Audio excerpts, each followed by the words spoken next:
Snowden spoke to Neil deGrasse about aliens and why we might not be hearing from them at the moment. We're going to be speaking with Dr. J, radiolive.com. Dr. J's here. We got Preston Dennett, author of 17 books. He's also here. And Ryan Downey. We're going to be going over incredible information also about CERN. September 23rd, 2015. What's going down? It's going to be a crazy show tonight. Hang on. The first one being Snowden spoke to Neil deGrasse Tyson about aliens trying to contact us. Blake, what is it that he said to Neil deGrasse? Well, it's what he didn't say is what surprises me the most. And I was hoping if the alien agenda was going to be brought up in this conversation, I knew right away that Neil deGrasse is not a believer of aliens visiting planet Earth. So right away, that's a big red flag for me. So is Snowden doing what he does best in his own sense? Because he worked for the NSA. He knows how to keep secrets and he might be working for the Russians now, and they might be telling him what to say in regards to, is ET communicating with humans? Obviously they are. He says, well, wow, maybe we're not understanding what they're saying because they have an encryption. Well, he's a master of encryption. So that's kind of where my head's at on this Snowden breaking news. Well, I'm actually really glad you said that real quick about the Russians, because remember, when he went to Russia, part of the deal was that he couldn't release any more information on the surveillance. So you're right. What is he not telling us? Preston, what do you think of the fact that he actually talked about aliens? This is the first time I've ever heard the word aliens coming out of the word of Snowden's mouth. Right. Well, I was waiting for it to come for sure, because we know there's stuff out there. And, it's hard to say, because leaks like this are, I think, pretty controlled, even in Snowden's case, which he seems to be sort of a renegade, but I'm not sure if that's really what we're dealing with here.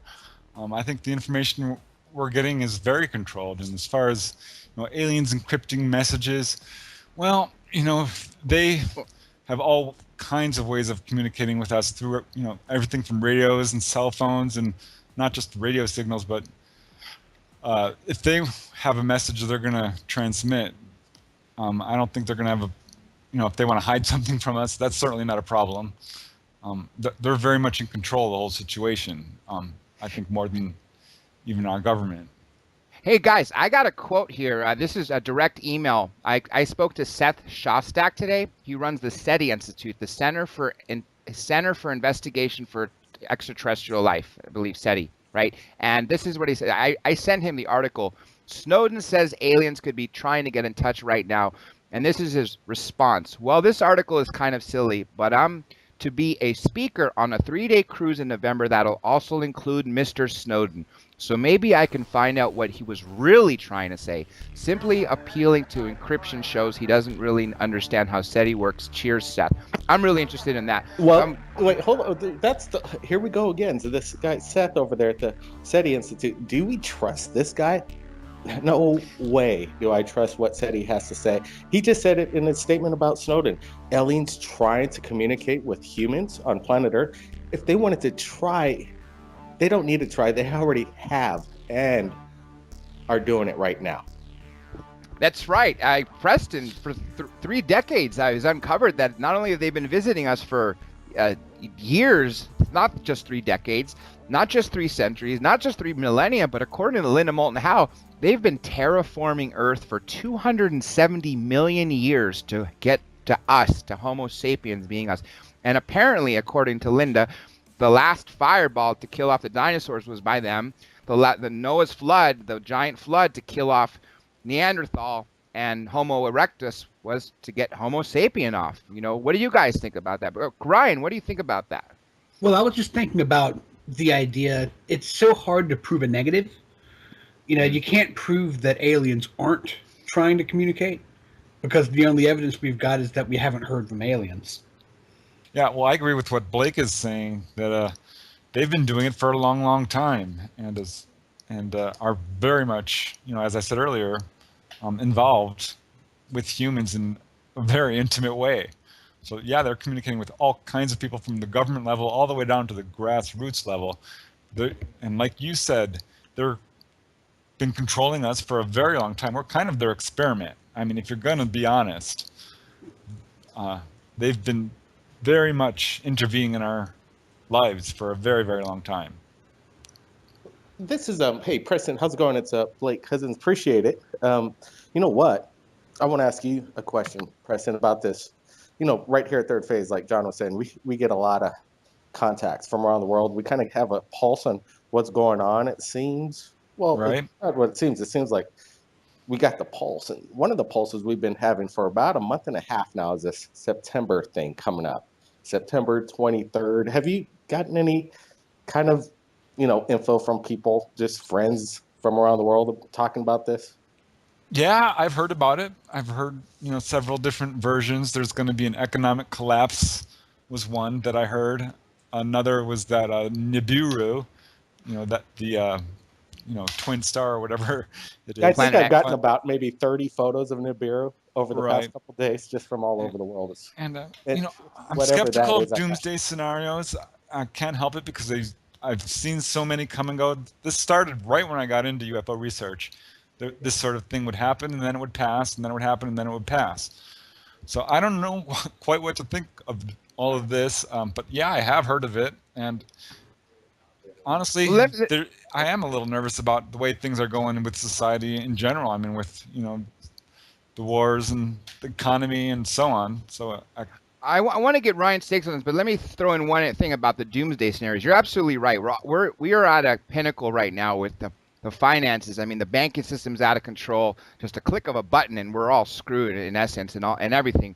But the doomsday scenarios go back forever.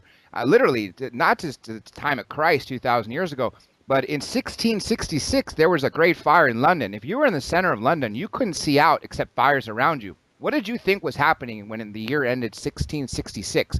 Well, you saw it was 666, and the world was burning around you. To you, it was the end of the world. So, Ryan, what do you think about that? This CERN reactor could cause the collapse or the financial meltdown, or maybe final visitation, whatever it may be that everybody's talking about.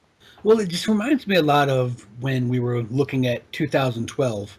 There was some people saying this is going to be the end of the world. Some people were saying it's going to be a spiritual awakening. But there's going to be something. And like I believe it was Preston was saying, it came and went. So sometimes I think that people are fueling the conversation just to, build audience or something like that. You know what, Ryan, that's absolutely, I totally concur with that statement. And what I'm just saying here is that the scientists at CERN themselves are saying that they don't know what's going to happen, that they're trying to create or open up multidimensional states, that they're trying to figure out what was the Big Bang and maybe even make many black holes. And they don't even know what's going to happen. So these guys are in charge, and they're in charge of the most powerful machine ever created by man that we know of. And they're doing these experiments, and they don't know what's going to happen. So let me jump in and say one thing. They've been successful at making back black holes. The problem is they can't sustain them long enough. That they've already done that. They've already been able to smash the particles. We want to sustain it is a big question, and maybe Thank you. There's some scary thoughts, but yeah, maybe on September 23rd, 2015, it might come and go. But with all the chatter what's going on, maybe something is going to go down. But hey, we might as well as not have heard about it, because that's what they do. They hide a lot of stuff. So we might never know what happens on September 23rd, except a normal day. Right. Then not to mention the next day, the Pope's coming to visit, and a lot of chatter that's also going to bring some end of the world scenario of what he's going to announce. I mean, that's the chatter that I've been hearing. It might be the end of someone's world. He's been making a lot of people mad in the U.S. A lot of conservatives. Maybe he's going to say he's gay. Well, I'd like to hear him say something about UFOs, which would be, very interesting. Well, the Vatican's definitely been setting up for UFO disclosure for a long time. If any one religion has been putting things out there more than anyone, it's them.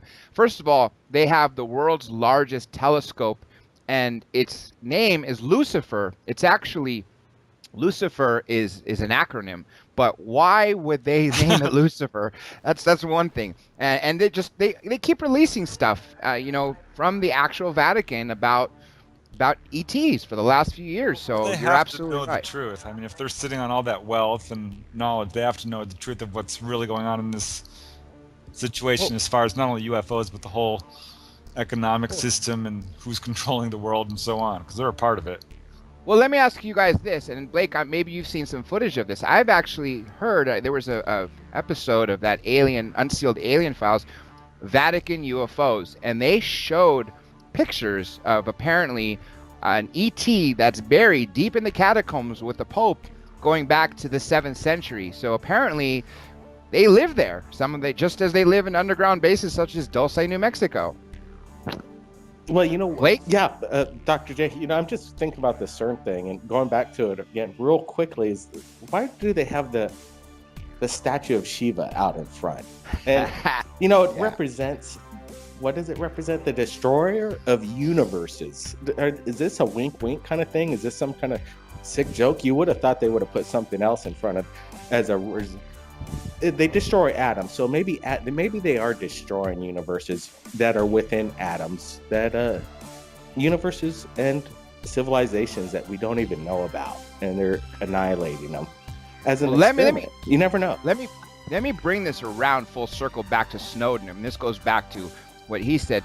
Speaking of end times, obviously this U.S. surveillance on the world is enormous. In that movie Citizen 4, Snowden revealed that at any given time there are 1.2 million people on the watch list, meaning fully watched at any level, from every monitor to every position, to every camera, as opposed to the whole world being recorded through metadata. If that's happening already, what is going on with this electronic equipment? Because I have a friend, actually, Blake, him, Joe Kiernan, when the TV switched from analog to digital, he bought a second box for his home, and he opened it. Inside is a camera and a microphone. 2007, David Petraeus, or 2010, one of the years, I don't have the article in front of me, he is quoted as saying, "We now have the capability to turn on your recording device on your laptop or your smartphone without you knowing about it." Can you imagine that they're watching you right now, recording it, and you not knowing about it? I mean, couldn't that be something that is leading us to the end of the world? Or the beginning of a new world, too. That's what I'm thinking. I think that's... Once you connect the planet as one, and you get to share it at the speed of light to the world will be enlightened. And this is prophecy in its own sense, but prophecy maybe not from Jesus or God or whatever, but it makes a lot of sense that we will see it all as one when the second coming comes, enlightenment, whatever it is. I believe it's alien involvement, but hey, maybe this technology is a good thing, and maybe not so much for the end of the world. Preston, what are we being spied on right now? Obviously we are. What do you think? Oh, I have no doubt about it. I have no doubt about it. From the beginning, when I started doing this UFO research, my UFO mail would come back opened. I've had phone problems and email problems from the beginning and continuing to the present day. I have no doubt about it. I've heard that. I've done some research into this. The little game Angry Birds is actually just a global tracking device. That's its real purpose. So it's very pervasive. It goes very deep. It's very bad news in a lot of ways, I think, to the level that we're being spied on. Absolutely. I don't think people realize how bad it really is. What the end result is going to be is, I think, like you said, Blake, going to kind of be the reverse of what they wanted. It's bringing us all together. It's an information age. And I don't know, but stuff is going to go down. This can't go on the way it is. Well, you know what I'm wondering is, there are so many people who are concerned about privacy issues, and yet people can't stop buying smartphones, with GPSs in them. And, they keep buying these systems like the Amazon Echo or the Xbox One. I laugh when people say, what you do is you say, Xbox, stop listening. and then it doesn't listen anymore. And I say, well, then how does it know to come back on? Like, oh, well, you tell it to start listening. I said, well, then it's listening all the time. I mean, and like, I'm not concerned, that people are listening to me at this point. But the thing is, if you know that there's a recording device always in your home, it's just waiting for you to say start listening. Then somebody could get on the other side of it. I mean, how hard could it possibly be? Right. Because we've already had people like hackers that got onto girls' webcams and sold their pictures and and things like that, and these were just nobodies. Right. They have Computer hack buzzwords. guys. When the word UFO comes up, that's a buzzword, or things like this. And then they start, paying attention to that, because they obviously can't listen to every darn phone call out there. You guys are absolutely right, but let me close this out, or at least say this, and I want to get everyone's final thoughts on this. Way Snowden basically described it is it's not so much that you have someone on the other end listening to all three of us talk right now, and what the YouTube viewers are seeing right now as we're recording this. It's that the moment we picked up this phone conversation, or this conversation that we're being recorded, this data, like speech recognition software, has been typed up, and every single one of your emails has been cross-checked with text messages, with friends, and the world. It's linked up with the world. That is what's happening on a global scale with 7 billion people who are on the internet or smartphones or whatever. That is how they're monitoring. It's supercomputers with bases, NSA bases all around the world, like the biggest one, the most sophisticated one, codenamed Echelon in the UK.